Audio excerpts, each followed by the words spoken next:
Well, we could. You know, you touched on a couple of things there, like addiction is unresolved trauma. And again, this comes back to, people's addiction to mobile phones, dopamine, the instant Hmm. dopamine that they get when they click on an icon on a mobile phone and stuff. Again, this is because of the trauma of the loss of attention, the loss of interaction with their parents, which causes that need. Which is a very, very good example of it. And as far as ayahuasca and things go, I mean, ayahuasca is a hugely beneficial medicine. Some people can abuse it. There has been this ayahuasca culture, this ayahuasca rock star culture that's kind of developed. Yeah. And I like to make the differentiation as well between entheogens and psychedelics. I don't agree with the use of psychedelics. I don't agree with things like LSD. I mean, there's a huge CIA program to push this, Timothy Leary, this whole thing. I think part of the reason for that was to blur the line between psychedelics and entheogens. Ayahuasca, the reason this has even come to prominence now, the reason the shaman have brought this out of the jungle and given it to the people is because the shaman realized we're destroying the world, and if people don't take a crash course in reality, then we're going to continue to destroy the world. Mm-hmm. I know people that have taken ayahuasca and have had life-changing experiences, gone home and changed their entire life, changed their business practices, changed the way they deal with people. But again, I know people that simply abuse it. And it's become kind of a semi-drug culture.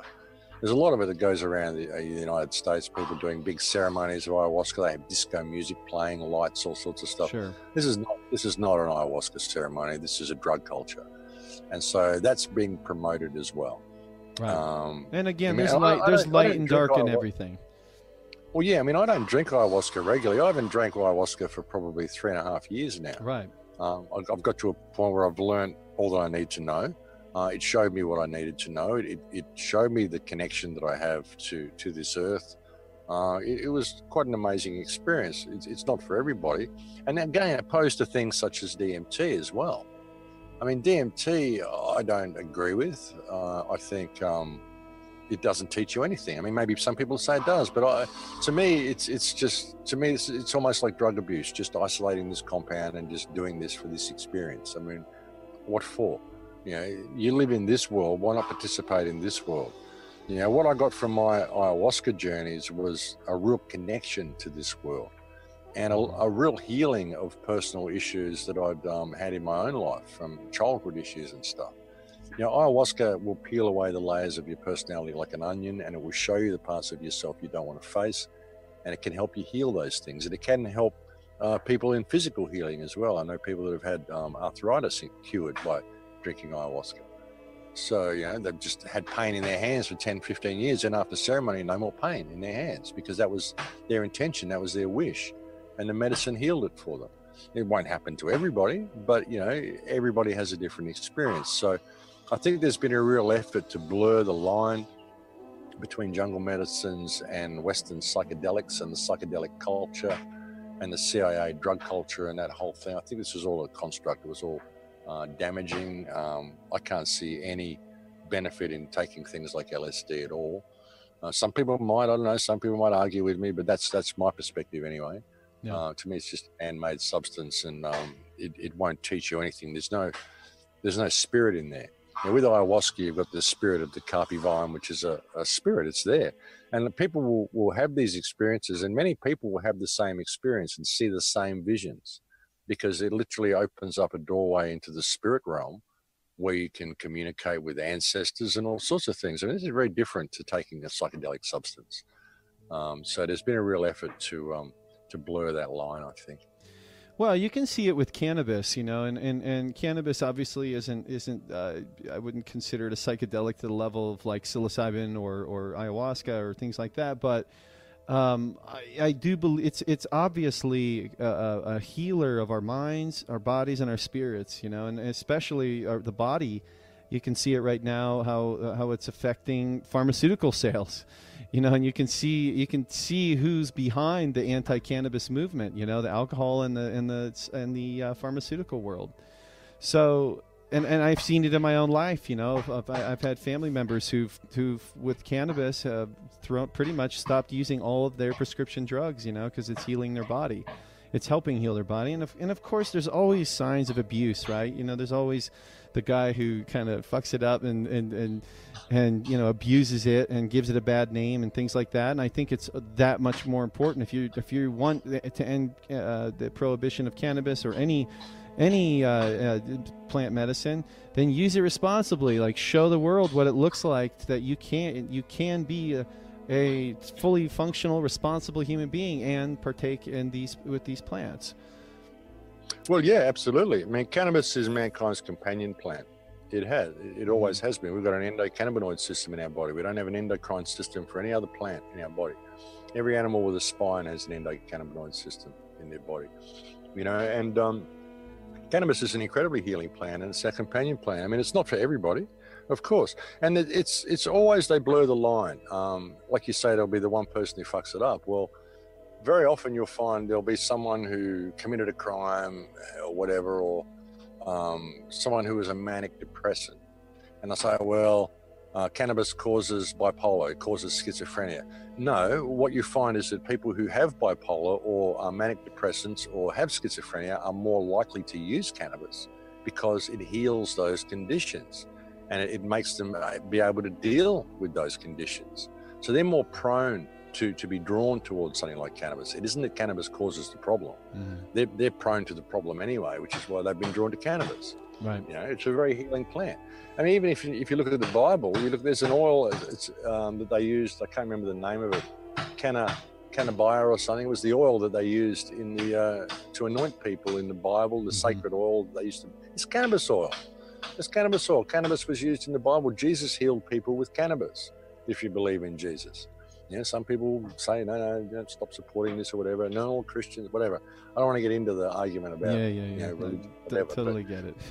If you look at it, you find this plant has been used for centuries. And when they outlawed this plant, everybody started getting sick.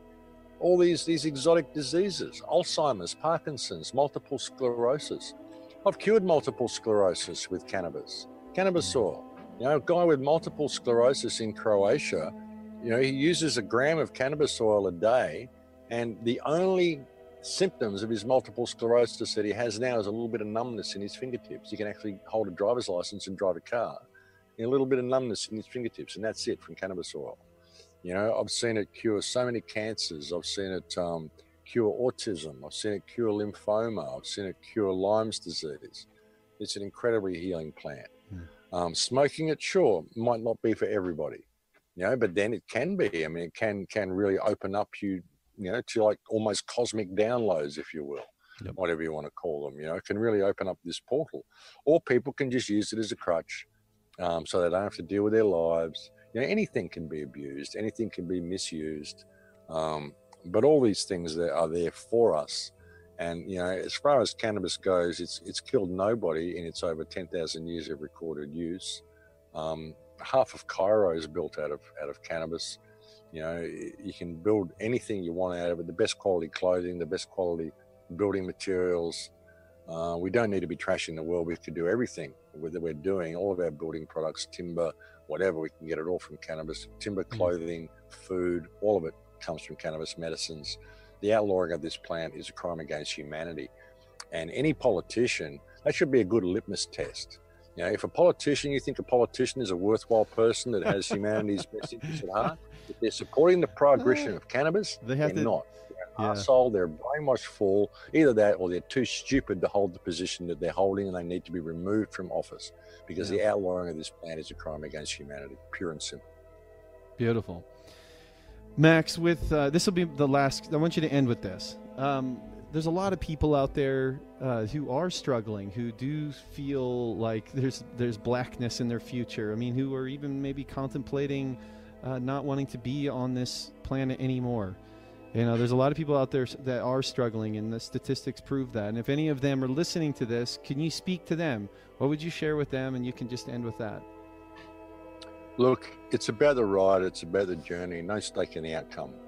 You know, I had a terribly abusive childhood. I lived in a storm drain when I was 12. I've lived in homeless shelters. I've lived in the most horrendous situations. But no stake in the outcome. It's about the journey. It's about what you do with the information. We're at a beautiful time. We are really at a huge turning point in human history, a really, really important time in human history. And we all came here for a reason. So don't let the system bring you down. Don't let it get to you. I know things are hard. I know things can be very, very difficult. And I know because I've been there, I've done it myself. I think that's a lot of the reason why I'm able to talk to people on the radio shows in a way they can understand, because I've been in these situations. I know what it's like to be an abused child. I know what it's like to be homeless. I know what it's like to have no money. I know what it's like to be starving. I know what it's like to be an outcast. I know what it's like to not fit in.